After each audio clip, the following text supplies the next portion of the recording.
Assalamualaikum warahmatullahi wabarakatuh. Bismillahirrahmanirrahim. Alhamdulillahilladzi anzalal kitaba bil haqqi basiran wa nadhira li futuhi qulubil mu'minina wal mu'minat wal muslimina wal muslimat. Asyhadu an la ilaha illallah wa asyhadu anna Muhammadan abduhu wa rasuluh. Allahumma salli wa sallim wa barik alaihi wa ala alihi wa ashabihi ajma'in. Rabbi shrah li sadri wa yassir li amri wa hlul 'uqdatam bil lisani yafqahu qawli. Sadaqallahul azim. Amma ba'd. Hadratil kiram, dumateng para kiai, alim ulama, asatid wa asatidah, sesepuh, bini sepuh, tokoh masyarakat, tokoh agama, desa Karangkemiri, Kabupaten Purbalingga, Jawa Timur, Jawa Tengah, mohon maaf. Wabil khusus semua jamaah yang hadir, baik yang di majelis maupun yang di channel Ponpes Jaya Baru. Alhamdulillah, dalam kesempatan malam hari ini kita masih diberikan Allah satu inayah, satu hidayah, sehingga pada malam hari ini terlaksanalah acara rutinan kita ngaji bareng di wilayah Provinsi Jawa Tengah, yang tepatnya di Purbalingga pada kesempatan malam hari ini, yang tadinya para pengurus sudah mensepakati untuk daerah Jawa Tengah minta waktu yang paten. Alhamdulillah 3 bulan satu kali itu kita bisa memberikan waktu hari Jum'ah. Hari Jum'ah untuk bulan Juli itu insya Allah bertemu di tanggal 21 Juli. Urusan nanti tempatnya di mana saya idem aja. Bapak Ibu hadirin, itu sekedar info yang tadi para pengurus sudah mensepakati, entah nanti jatuh Jum'ah keberapa. Yang jelas untuk bulan Juli itu bertemu Jum'ah minggu ketiga.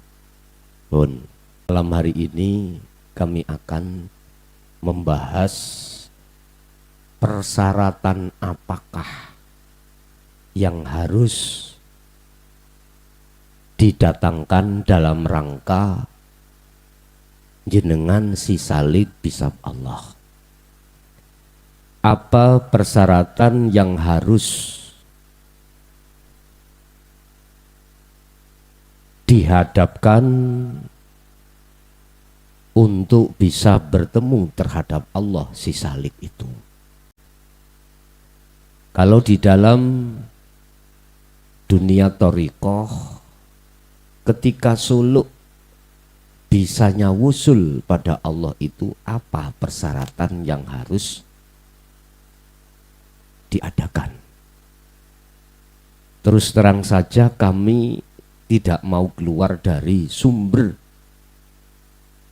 dari Allah yang pernah disampaikan dan dilakukan oleh Kanjeng Nabi Rasul, yang tertuang di dalam Al-Quran.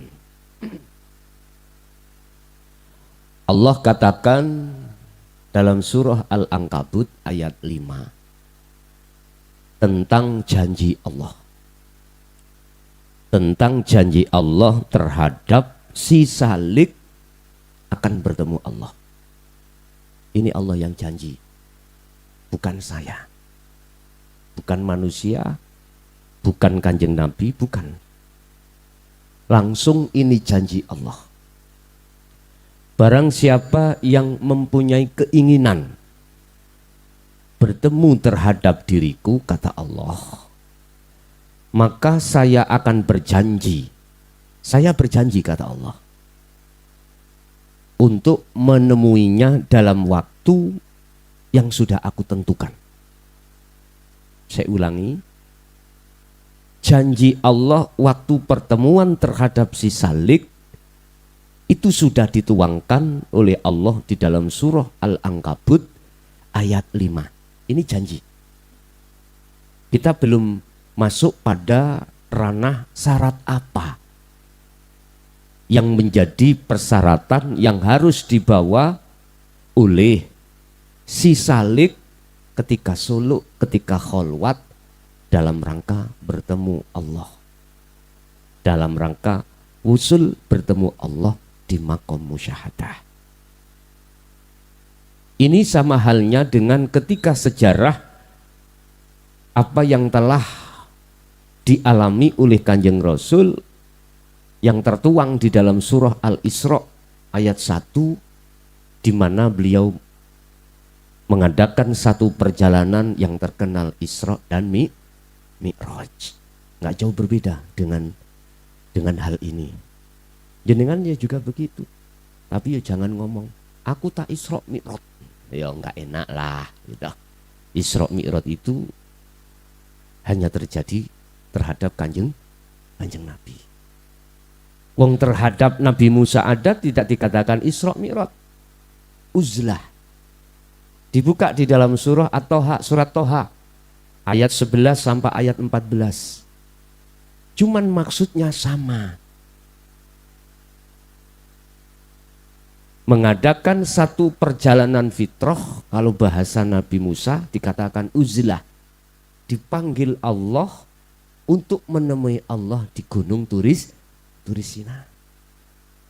Itu tertuang di dalam surat Toha ayat 11 sampai 14. Intinya bertemu Allah. Kalau baginda Musa itu dalam rangka menerima wahyu, yaitu kitab suci yang disebut Taurat. Setelah itu isi daripada kitab suci itu akan disampaikan di tengah-tengah umat Bani Israel pada saat itu. Lah, apa yang membedakan antara perjalanan beliau-beliau ini dalam rangka menemui panggilan Allah? Sebab mohon maaf Pak ya, tidak semua orang hatinya bergerak untuk bertemu Allah, gak semua orang. Sebab kebanyakan umat manusia itu terpengaruh oleh bisikan hawa nafsu di dalam dirinya masing-masing, yaitu nafsu nafsiyah dan amarah. Ketika ruhaniyah kita kena bisikan nafsu dua itu, apa condongnya ruhaniyah kita? Walladzina kafaru, sedangkan mereka-mereka yang ingkar terhadap ajaran dinul haq yang mereka jadikan sebagai imam atau rujukan, itu adalah at-tauhid. Apa? Kesenangan dunia. Yang disebut asyahwatu ad-dunyawiyatu. Kesenangan ruhaniyah yang berbangsa selain Allah. Dalam Al-Quran disebut ad-dunyawiyatu, bangsa dunya. Makanya jenengan jangan heran, kita mengalami satu masa di mana ruhaniyah itu bercinta terhadap selain Allah. Oleh karenanya, mengapa di dalam ajaran thariqah para mursyid kita mendengungkan zikir itu ada apa? Diperintahkan kita untuk selalu mewadifahkan, untuk selalu mengistiqomahkan zikir tersebut. Bahkan ada thariqah yang mewajibkan terhadap umatnya, jamaahnya, dalam satu hari satu malam 20.000 untuk berzikir sir. Ada yang 10.000. Itu semata-mata untuk membelajarkan ruhaniyah supaya millata Ibrahim hanifa, condong terhadap Allah. Sebab manakala ruhaniyah ini sudah condong pada Allah, maka sifat-sifat yang dicela oleh Allah sedikit demi sedikit itu akan rontok. Rontok.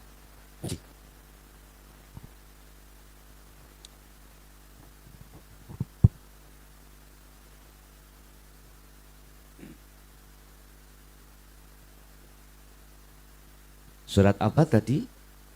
Al-Ankabut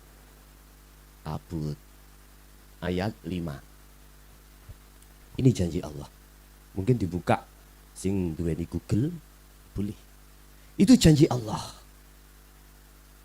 Allah berjanji waktu akan ditentukan untuk bertemu terhadap si Salih. Di situ dikatakan barang siapa yang ingin bertemu Allah, Allah berjanji akan menyiapkan waktu yang ditentukan untuk pertemuan tersebut. Bapak Ibu hadirin jamaah rahimakumullah. Yang terpenting adalah apa syarat untuk bisa bertemu Allah ini. Ya.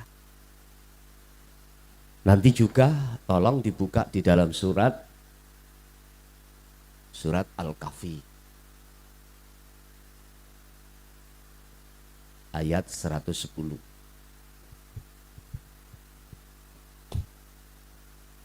Cuman kami akan mengurai dulu surat Al-Ankabut. Sebelum ini sejarah Pak, ini proses kita sebagai manusia. Sebelum kita itu ada keinginan hati bertemu Allah. Semua kita sebagai manusia awalnya itu kita itu telah terbisiki dan mengikuti apa yang dihembuskan oleh hawa nafsu dalam diri kita. Skemanya kan begini. Allah menurunkan Nur Muhammad menurunkan ruh. Di dalam ruh Allah memberikan dua teman, sifat basariyah, kedua sifat basiroh. Di dalam sifat basariyah itu ada nafsu nafsiyah, nafsu amaroh. Di dalam sifat basiroh ada nafsu lawamah, ada nafsu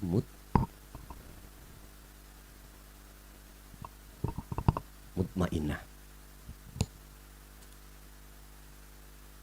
Sebelum dalam hati jenengan itu ada himmah, keinginan untuk bertemu Allah, semua kita manusia itu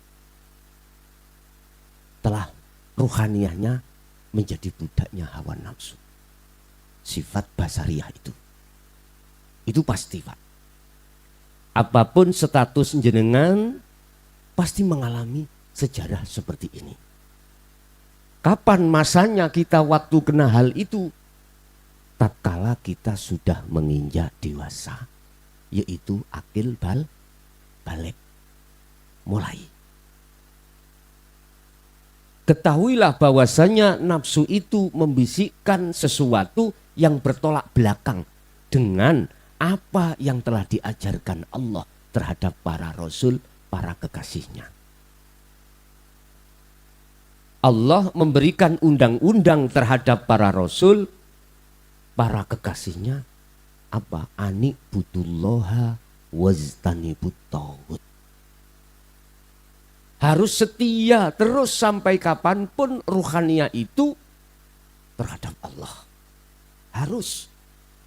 Satu sisi ruhaniyah harus tinggalkan iman selain Allah. Kita Pak, sebagai umat di bawah ini, terlebih dulu sebelum kita ada maksud keinginan bertemu Allah, itu pasti kita mengalami ruhaniyah ini menjadi budaknya hawa nafsu. Hal itu tertuang di dalam surah Al-Baqarah ayat 257.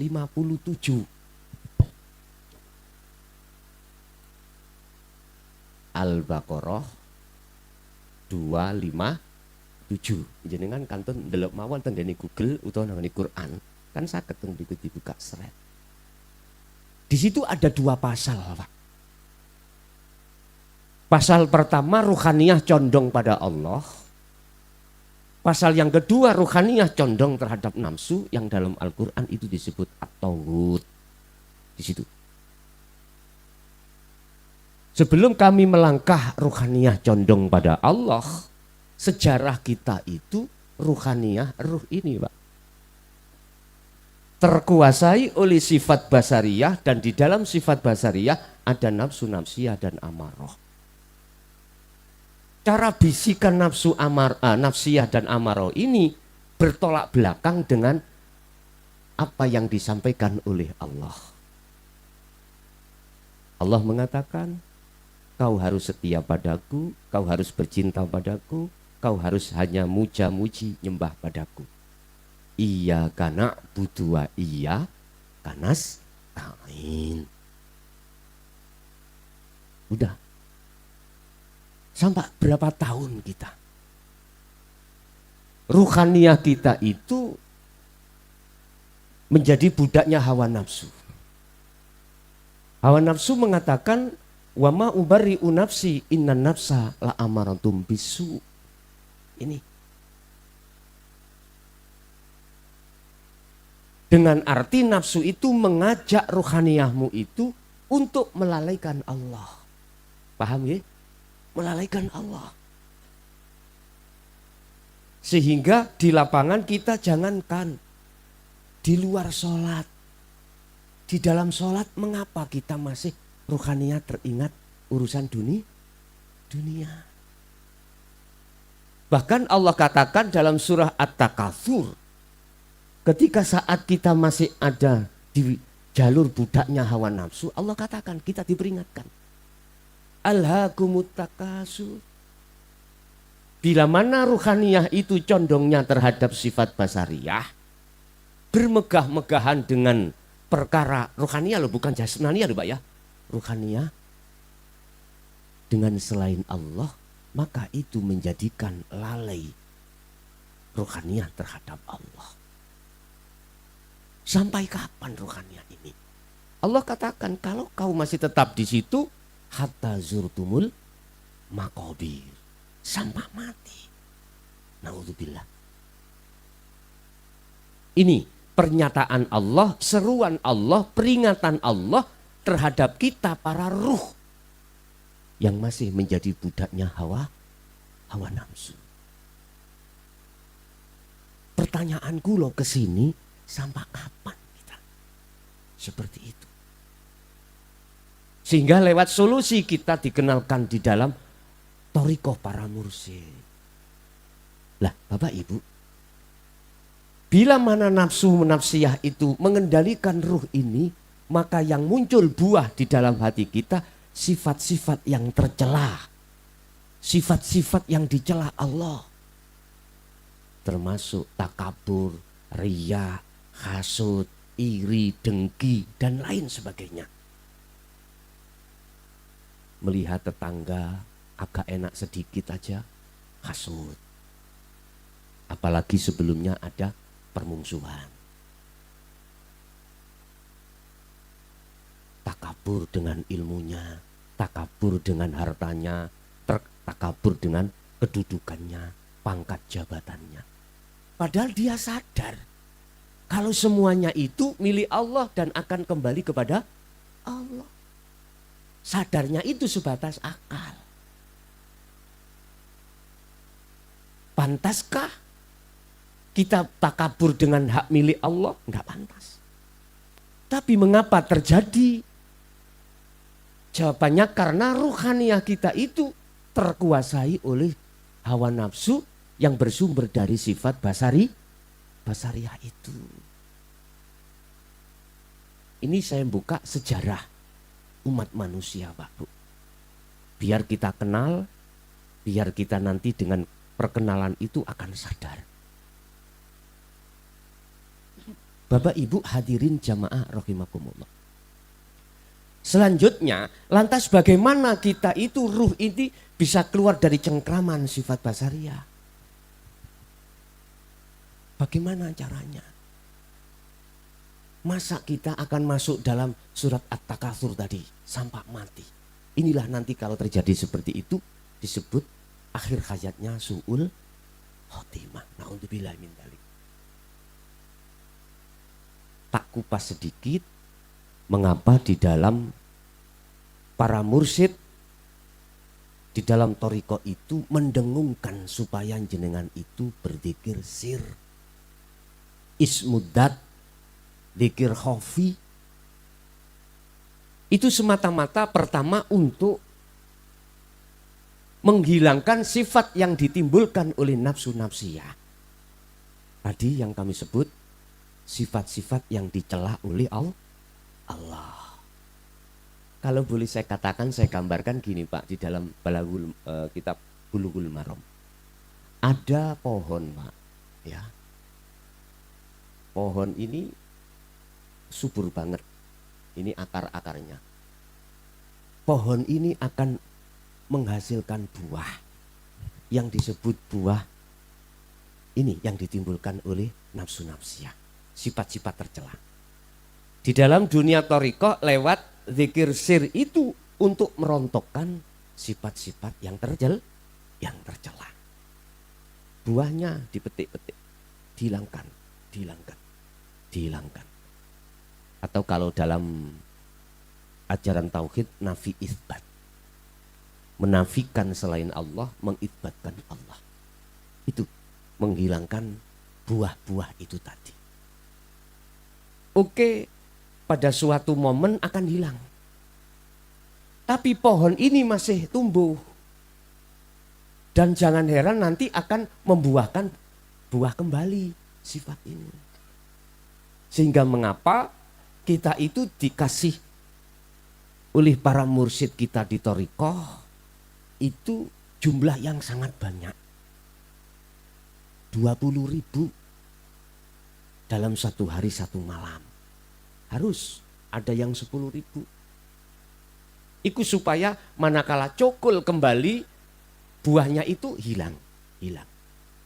Pada satu momen buah itu hilang, yang gak akan muncul riya, takabur, sum'ah, hasud, gak hilang. Tapi nanti suatu saat itu akan muncul lagi. Sebab ingat, nafsu itu tidak akan pernah berputus asa untuk menjerumuskan kita dari jalan yang benar. Sampai kapanpun. Wong Kanjeng Nabi ya sudah mengatakan, besok itu yang kukhawatirkan, ada satu peperangan di tengah umatku yang terbesar, yaitu melawan hawa nafsu. Oh, ini sejarah Pak. Sehingga kalau kita masih terus ada di penguasaan sifat basariyah, selama itu kita tidak akan pernah wusul pada Allah. Gak akan pernah bisa. Fi qulubihim maradun fazadahumullahu maradun. Penyakit yang ada di dalam hati kita itu tidak kunjung hilang, tapi sebaliknya malah bertambah. Inilah di mana ruhaniyah kita itu masih terbelenggu dengan hawa nafsu dalam diri kita masing-masing. Nah, saya hadir dari Mojokerto ke sini kasih solusi. Bagaimana caranya kita itu sudah terbebaskan dari sifat basariyah kita. Buka di dalam kitab Hikam Syekh Ibnu Athaillah mengatakan selama manusia masih terkuasai sifat basariyah, maka dia tidak akan pernah sampai pada Allah. Oleh sebab itu, hilangkanlah, keluarlah kau dari penguasaan sifat basariyah. Bapak Ibu hadirin jamaah rahimakumullah. Hanya satu cara Anda ini bisa melepaskan diri dari cengkraman hawa nafsu, Pak. Satu cara. Apa itu? Inilah yang kumaksud, syarat apa yang harus kita datangkan si salib itu bisa sampai wusul datang Allah.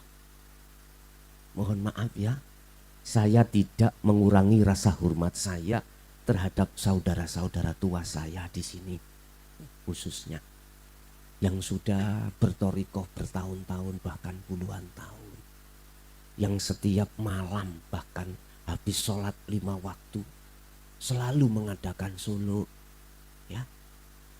Ini saya bicara pengalaman diri saya pribadi mulai tahun 76, ya. Berpuluh tahun, Pak. Oleh karena kami belum ada target, belum tahu syarat apa yang dimaksud untuk bisa sampai wusul ini, berpuluh tahun, Pak. Kami berputar-putar ketika suluk itu di dalam makom mukasyafah. Makom ada 3, Pak, ya. Tentang makom ada 3. 1 adalah mukhadharah, 2 mukasyafah, 3 musyahadah.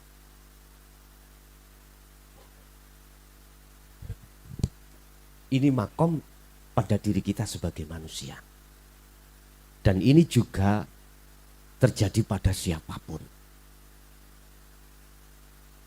Bapak Ibu hadirin, saya berputar-putar di dalam makom mukasyafah. Apa makom mukasyafah itu? Makom kebukanya gaibnya makhluk. Gaibnya makhluk. Lah mukhadharah makom kebukanya alam kasar ini. Dan ini ada kaitannya dengan ain atau mata. Sedangkan musyahadah adalah makom terbukanya hati, mata hati jenengan terkait gaibnya Allah. Pun paham nggih? Mukhadharah nggih, alam kasar ini akan terbuka nek mata sampean kali kula niki mata basariah dohir enggak buta. Dan atau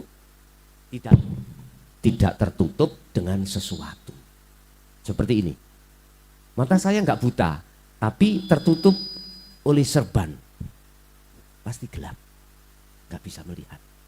Oleh karena enggak ada tutupnya, berarti mukhadharah ini terbuka. Saya bisa melihat jenengan, melihat apa yang di depan saya, bisa melihat. Ini mukhadharah.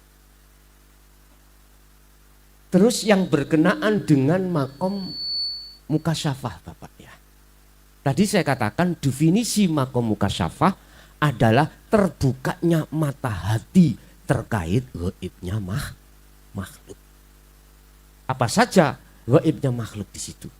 Di situ ada alam malakut, ada alam jabarut, ada alam lahut. Alam di mana para gaibnya makhluk ini tertutup bagi orang lain, alias orang lain tidak tahu, kita tahu.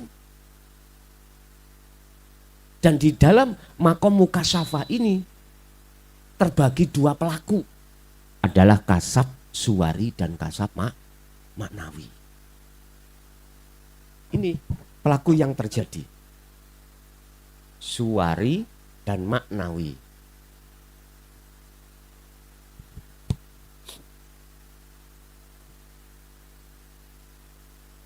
Makom mukasyafah itu biasanya terjadi terhadap saudara saya yang di thariqah. Oleh karena mengistiqomahkan zikir jahri dan sirri, itulah akan terjadi terbukanya kasyafah. Ini saya cerita pada diri saya semata-mata biar saya tidak menyinggung saudara saya yang lain, tidak. Cuman pertanyaannya, apa sama dengan pengalaman yang terjadi pada diri saya? Aku yakin tidak jauh berbeda. Terkait makom musyahadah belum bisa. Karena persyaratan nanti yang akan aku sampaikan itu belum pernah kita dapatkan. Ini di dalam dunia thariqah saya. Saya hanya melantungkan zikir jahri dan sirri. Oleh karena itu istiqomah saya perhatikan dari guru saya, abah saya sendiri. Maka yang terjadi ruhaniyah mata ruh saya itu terbuka oleh Allah, dibuka oleh Allah terkait alam mukasafah. Di dalamnya gaibnya makhluk para malaikat yang di dalam alam malakut. Kita bisa dialog Pak dengan beliau-beliau, bisa. Umpama. Kita ketemu, selamat datang saudara saya dari Pekalongan, Mbah Gendon. Oke. Mohon maaf tadi saya nggak mampir karena saya keturun di mobil langsung ke sini.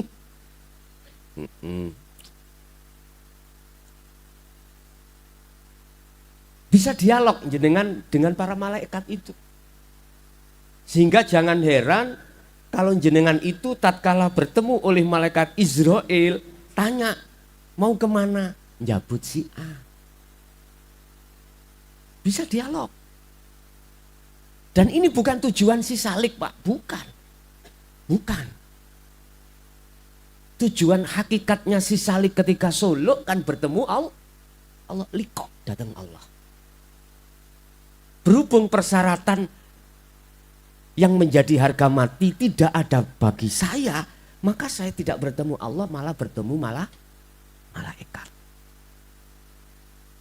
Sehingga jangan heran kalau jenengan itu tahu si A mau diambil oleh Allah atas dasar informasi bocoran malaikat Israel.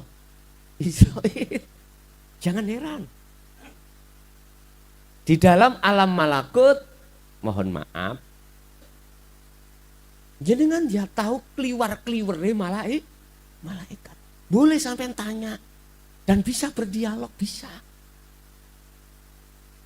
Niki nek sampai penasaran, Gus, aku pingin seperti itu. Mohon maaf ya, saya tidak mau menjerumuskan Anda di dalam jurang yang tersesat.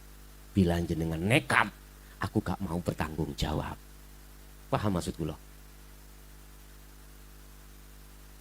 Ya bukannya saya melekinda. Ini saya mengurai pengalaman ketika saat ruhaniyah saya itu terjerumus dalam sifat basariyah. Ada lagi di dalam alam Jabarut. Kita ditemukan Allah para begebluk. Tahu begebluk nih? Termasuk yang kemarin 2019 ya. Yang terkenal COVID-19. Nggak ngerti nih? Nah, itu memang iya Pak. Jadi Allah menebar penyakitnya untuk mengurangi jumlah manusia di Indonesia khususnya. Tidak pandang dia tua, muda, kecil maupun besar. Siapa yang ditentukan Allah pasti jablas Pak. Pada saat itu nih, Mojokerton itu ada momen sing menggentingkan itu Pak. Satu hari kadang dapat 5, ya, kadang 3. Sing paling berat itu kepala desa, ya. Di ring pertama ngadepi itu, terus mana sing paling soro itu, ya pejabat-pejabat di desa. Jadi enak Wak Mudin itu apa? Wak Mudin itu penggaweannya itu pekerjaannya pagi belum selesai, sore ada lagi. Sore belum selesai, malam datang lagi. Enak panen Wak Mudin itu. Panen. Nah, itu Bapak Ibu, kalau boleh kami cerita, semua yang kena COVID itu Allah yang sudah menentukan. Dah. Di dalam alam lahut ada, bertemulah Anda para nabi dan para rasul. Ditemukan. Kanjeng Nabi Muhammad bertemu jenengan. Anda padahal belum pernah, mana sih wajahnya Kanjeng Nabi Muhammad, tapi mengapa Anda bisa kenal itu Kanjeng Nabi, itu Nabi Idris, itu Nabi Ilyas. Kok tahu padahal sebelumnya belum tak? Itu dengan sendirinya Pak, Allah memberikan sinyal terhadap beliau-beliau.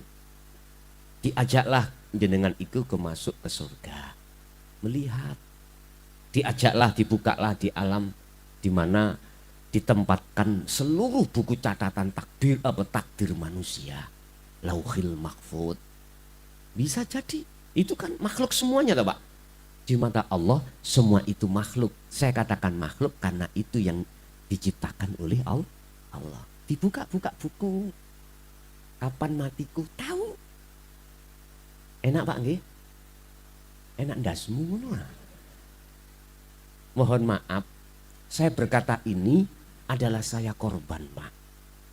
Korban. Saya ringkas penuh dengan karomah di situ. Karomah. Karomah. Banget karomah itu mriku. Orang yang terkuasai ruhnya dengan sifat basariyah pasti suka. Bagaimana enggak suka? Jenengan mencari ma'isyatu dunia, ya, kebutuhan dohir keluarga mudah di situ. Itulah yang kusebut dalam kitab hikam makom tajrid.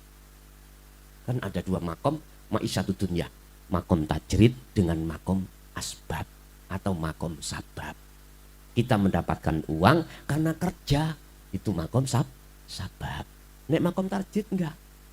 Oleh karena di dalam diri kita ada karomah, dengan karomah itulah masyarakat pada menghormat terhadap jenengan. Tamu banyak sekali, berbagai macam tujuan. Ada yang minta doa, anak saya sakit, karomahnya turun dilewatkan air, sembuh. Loh, akal kan nggak masuk Pak ya. Tapi lewat karomah Allah memberikan pangestu. Para pejabat-pejabat ingin mempertahankan jabatannya biar tidak dimutasi oleh pemimpin, dikasih ada amalannya. Karomah. Bapak Ibu, saya katakan sekali lagi, manakala ruhaniyah kita itu dijatuhkan oleh hawa nafsu di makom mukasyafah, berarti kita masih mengikuti surat Al-Baqarah ayat 257 pasal 2. Sesungguhnya sedangkan mereka yang mengikuti menjadikan Togut sebagai imamnya, dia itu yukhrijuhum minan nur ila dzulumat. Dia akan mengalami kegelapan. Maksudnya gelap ini apa? Gelap Allah sepanjang hidup masih tergolong gaib. Berarti belum masuk di dalam makom, mana makom 3 mang? Ini musyahadah, masih gaib. Sehingga ketika kita itu memberikan pertolongan lewat karomah terhadap orang lain, dalam diri kita nggak ada kesadaran, nggak ada frekuensi sambung kalau semuanya itu Allah yang melakukan, nggak ada. Pasti di dalam hati kita ngaku-ngaku kita yang melakukan. Ini Pak ya, pasal 2. Ayat 257 pasal 2. Artinya dalam satu ayat mengandung 2 golongan. Ini golongan yang kedua. Padahal saya hafal Quran Pak. Saya alim kitab. Mohon maaf ya. Saya cuman nasihati. Saya bukan berarti mengatakan itu salah. Enggak. Saya nasihati jikalau mau. Ketahuilah kita itu manakala masih di posisi di situ, ruhaniyah kita itu di mata Allah masih tergolong walladzina kafaru. Kafaru itu apa? Ingkar. Dengan ajaran Rasulullah di jalur dinul haq. Akhirnya apa Pak? Allah memberikan solusi supaya golongan kita rohania itu tidak duduk manis dalam penguasaan hawa nafsu. Walladzi arsala rasulahu bil huda wa dinil haq. Udah ini. Allah mengutus utusannya, bahasa syariat disebut arsala rasulahu ai Muhammad bin Abdillah. Dulu Pak, dulu. Allah mengutus utusannya dengan membawa bil huda wa dinil haq. Petunjuk dan agama dinul haq itu tolong dibuka dalam tafsir apapun. Ai dinut tauhid. Agama yang condong terhadap tauhid. Apa sih tauhid itu? Di dalamnya ilmu untuk mengesahkan Allah. Dalam arti sederhana, ajaran yang mengandung ilmu untuk melepaskan ruh dari cengkraman hawa nafsu. Kalau sudah ini terjadi, dalam rangka biar bisa bertemu pada Allah. Sebab manakala ruh sepanjang masih terikat oleh nafsu, sepanjang itu nggak akan bisa wusul pada Allah. Golongan di Nahdlatul Ulama, mohon maaf, Nahdliyin kita, itu ada rujukan kitab tasawuf yang disebut kitab Hikam. Di situ disebutkan, tatkala ruh itu terikat oleh hawa nafsu, maka ruh itu nggak bisa sampai pada Allah. Laksana jasad saya, laksana di Mojokerto dirantai oleh Pak Polisi, dijaga. Apa bisa sampai ke Purbalingga saya? Gak bisa. Saya bisanya sampai ke Purbalingga, ikatan jasad saya rantai tadi harus dilepas. La ikro hafidin otabayyana rusdu minal ghoi. Ajaran yang disampaikan Kanjeng Nabi di dalam Dinul Haq itu sifatnya itu tidak paksaan, Pak. Tidak. Hak asasi. Diterima silahkan, gak diterima ya silahkan. Nah, isi ajaran itu qad tabayyana rusdu minal ghoi. Betul-betul ajaran yang membebaskan ruhaniyahmu itu terbebaskan dari hawa, belenggunya hawa nafsu. Mudah Pak nafsu belenggu kita itu. Lewat apa? Wa zuyyina linnasi hubbus syahawah. Kesenangan dunia. Di dalam kesenangan dunia ada garwo kita, suami istri, ada anak, ada pangkat jabatan, kedudukan, kehormatan. Dibelenggu itulah akhirnya ruhaniyah kita itu nggak mau menerima ajaran Rasul itu. Karena sudah kadung ruhaniyah kita bercinta dengan selain Allah. Bapak Ibu rahimakumullah.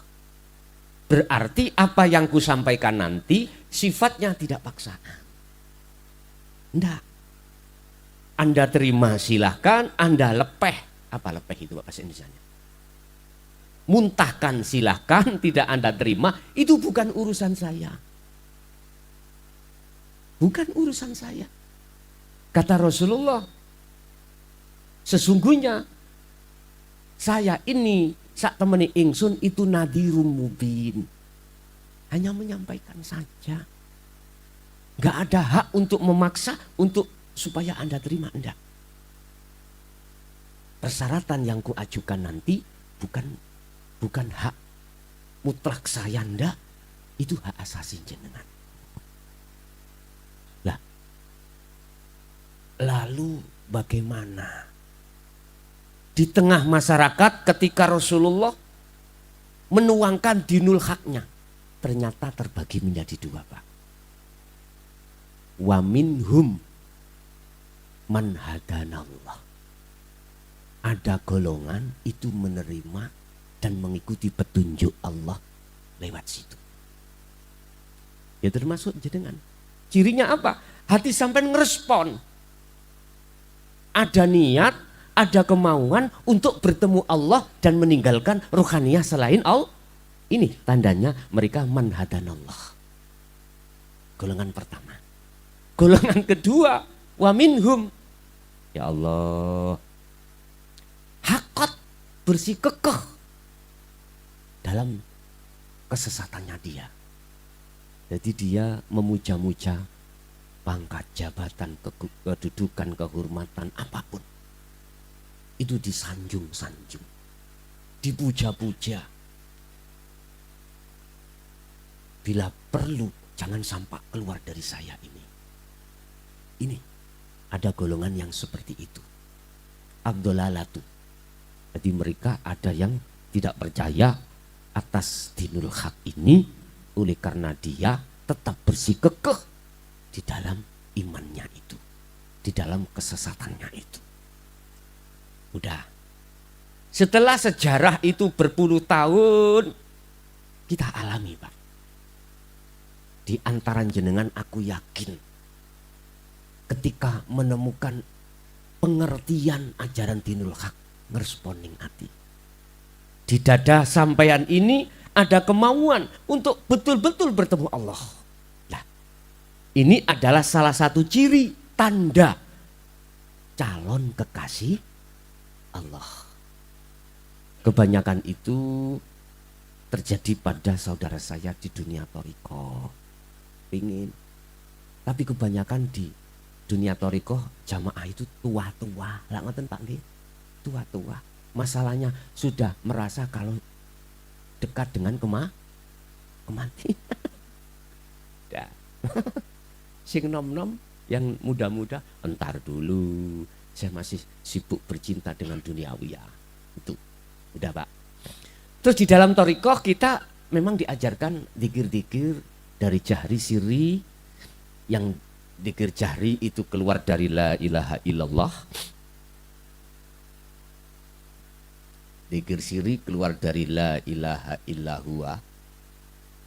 Disinilah lewat mimbar majelis yang sangat sederhana ini saya sarankan terhadap saudara saya seluruhnya di thariqah, tolong naikkan ke tauhid la ilaha illa anta wa ana.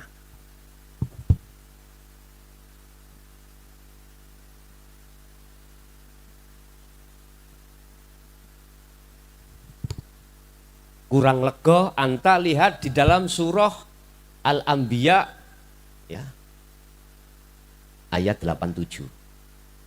La ilaha illa anna dilihat di dalam surah Al-Anbiya, juga di dalam di ayat 25 atau di dalam surat Toha ayat 14. Bapak Ibu, kalau ini diterima lu ya, kalau enggak ya enggak apa-apa. Sebab sepengetahuan saya Bapak Ibu, ketika saya mendawamkan, mengistiqomahkan, mengkontinyukan dzikir sir ismudat atau dzikir khafi, yang kutemukan selama itu ada di alam mukasafah. Ini saya. Entah jenengan aku nggak tahu loh Pak ya. Ini pengalaman dari diri saya. Kegaiban Allah belum kami temukan. Belum. Dan ini hukum.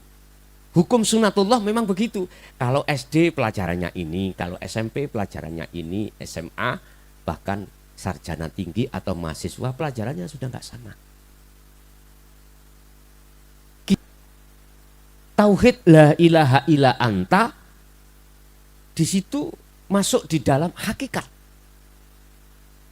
Kita masuk di dalam tauhid la ilaha illa ana, masuk di jalur makrifat. Bagaimana mungkin saya akan sampai pada kemakrifatan usul pada Allah, bertemu pada Allah, sementara persyaratan tidak kami ajukan. Secara ilmiah tidak boleh. Padahal persyaratannya ada di ini. La ilaha illa anta ini. Dan ini sebagai kunci. Kita masuk di alam musyahadah. Kuncinya ada di sini. Yang menelurkan dzikir sirul asrar sampai ke fana'u dzikri. Di situ nanti. Ini cuman saran loh Pak ya. Saran. Bukan berarti kami memaksakan diri. Enggak. Tidak Pak. Mengungkap dari sejarah apa yang telah kami alami, saya berkesimpulan bahwasanya saya kasihan terhadap jenengan yang puluhan tahun. Belum jebul-jebul ini kasihan. Biarlah korban diri saya sendiri, jenengan jangan. Terus mengapa dulu Masyayikh kita tidak membuka la ilaha illa anta. Mohon maaf Pak. Sekali lagi, alasan beliau-beliau itu pada saat itu hanya satu alasannya. Takut muncul fitnah. Takut muncul fitnah. Sehingga ketika memberanikan diri itu aja di tempat khusus dan berbahasa kinayah dan isaroh. Sanepan. Sehingga muncullah kalimat, kalau kau sudah dikatakan bertemu dirimu sendiri, kau sudah dikatakan makrifat. Itu kinayah. Oleh sebab itu, carilah gali kangkung, ya, carilah susune angin, carilah bekasnya burung terbang di awan. Ya susah Pak, susah kita cari. Itu kinayah semuanya. Atau bahasa di hikam gini Pak, jikalau kau ingin bertemu sang yang wujud, berarti sinten? Wujud, sing duweni wujud adalah Allah. Kau harus mati dulu. Bahasanya kinayah yang gitu. Tidak diurai maksudnya mati itu apa. Akhirnya kita sebagai muridnya mengambil kesimpulan mati, jasad itu dikubur di kuburan. Nah gitu toh. Padahal itu dikinayahkan. Akhirnya sudah, yang penting laku aja. Nanti akan ketemu sendiri gitu. Ya, digersir iki, jalankan terus. Tapi membutuhkan puluhan tahun Pak. Saya nggak kepingin seperti itu. Akhirnya 2014 ini sudah waktunya tidak disembunyikan. Tahun 2014.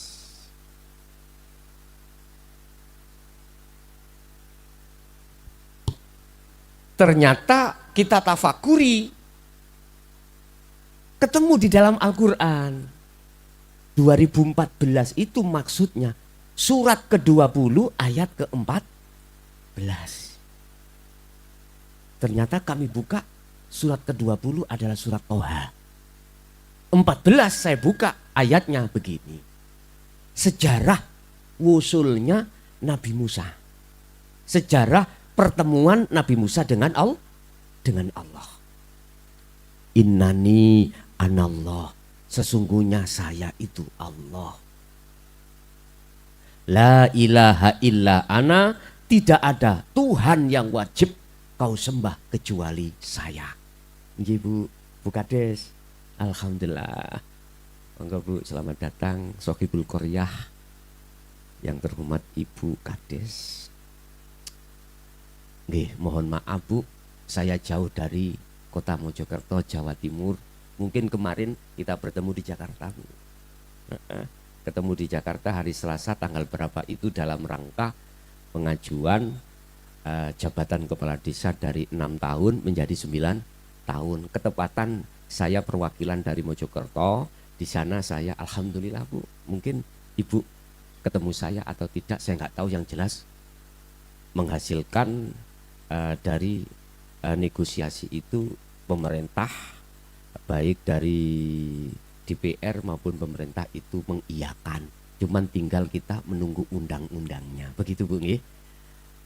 Nggih, mohon maaf Pak, boleh nyempal didik ya. Sebetulnya kepala desa se-Indonesia itu sudah berpikir. Ingat, pilihan yang paling seru adalah pilihan kepala desa. Mohon maaf loh, saya ngalami sendiri. Nggih, mohon maaf Bu, saya 2 periode di sana Bu, sampai sekarang. Ya, alhamdulillah. Itu mempunyai pemikiran gini Pak, nggak ingin kepala desa, ibu kepala desa itu kan 3 periode, berarti mengadakan pilihan 3 kali, lah gitu toh. 1 periode 6 tahun. Nggak kepingin, kan jumlah di total 6 kali 3 kan 18. Kepinginnya itu pilihan 2 aja, tapi masa jabatan 9 tahun. Maksudnya supaya tidak terlalu sering masyarakat itu dibenturkan dengan kepala desa. Sebab nyohon maaf, gak wawuwe. Oh, bahasa Indonesia gak wawuwe. Pak Teguh. Ya. Gak rukun itu gak cukup 1-2 tahun, Pak. Lirik-lirikan. Gitu. Makanya pertimbangan itu supaya tidak terlalu sering permusuhan ada di desa masing-masing antara pendukung satu dengan pendukung yang lain. Di Mojokerto kemarin sampai terjadi ada pembunuhan. Gara-gara itu. Saking fanatiknya. 1. Nomor 2, uang yang dikeluarkan pilihan kepala desa lebih besar daripada pilihan presiden, DPR, bupati. Jelas. Nah gitu nggih. Sakno kepala desa itu, calon-calon itu mengeluarkan banyak. Makanya diambil hanya 2 periode dengan masa jabatan 9 tahun. Itu pertimbangan teman-teman. Ya alhamdulillah waktu di Jakarta ketika kami dan teman-teman yang lain itu bernegosiasi dengan pejabat yang berwenang di ACC, Bu, tapi kita menunggu undang-undang yang akan diturunkan. Otomatis ada proses toh Pak, lobbyan antara pemerintah dengan DPR kan nanti kan akan rapat pleno lah gitu toh untuk mengiyakan munculnya undang-undang ini. Saya ikut serentak 2019 akhir kemarin, Bu, ya. Jadi saya masih menjabat berapa tahun ini. Ya sudah, itu Pak ya. Sampai gak ngerti tak kandani ini gini. Untuk mengenalkan diri saya juga terhadap ibunya sebagai ibu kepala desa kan satu visi gitu loh. Pun kembali kepada laptop. Ya, kembali kepada pembahasan kita. Terus sampai kapan? Pertanyaan aku terhadap jenengan. Sampai kapan jenengan ini belum kenal Allah? Maksud kenal Allah sampai kapan? Panjenengan ini tidak bertemu Allah sampai kapan? Sampai kapan?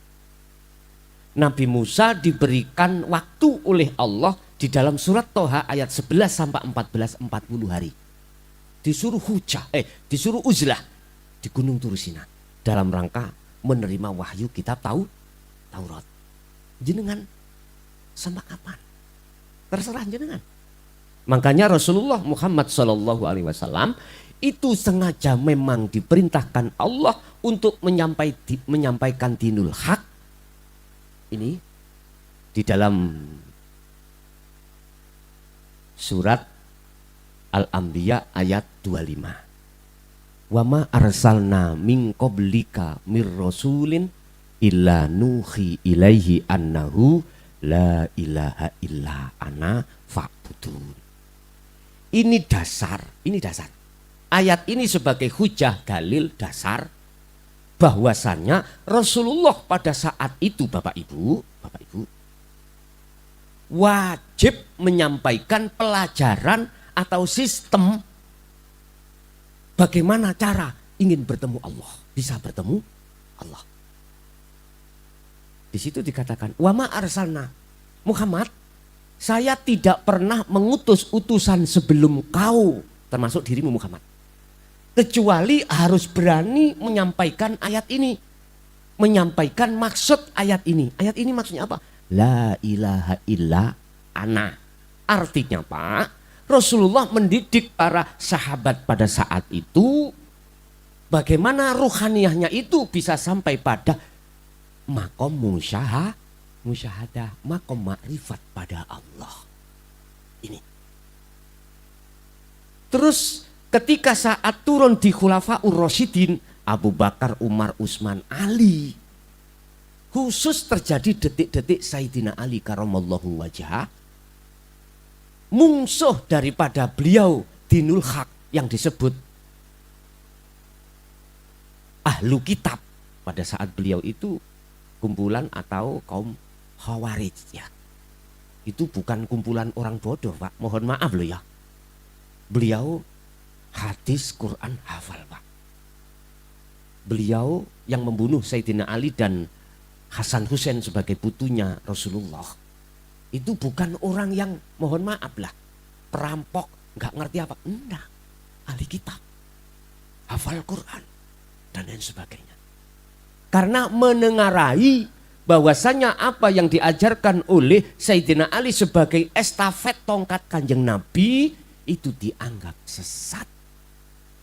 Nah itu la ilaha illallah ya, dianggap sesat. Nah, sejak itulah sampai tahun 2014 ini ajaran itu disembunyikan. Akhirnya para mursyid kita, masyayikh kita nggak berani menyampaikan.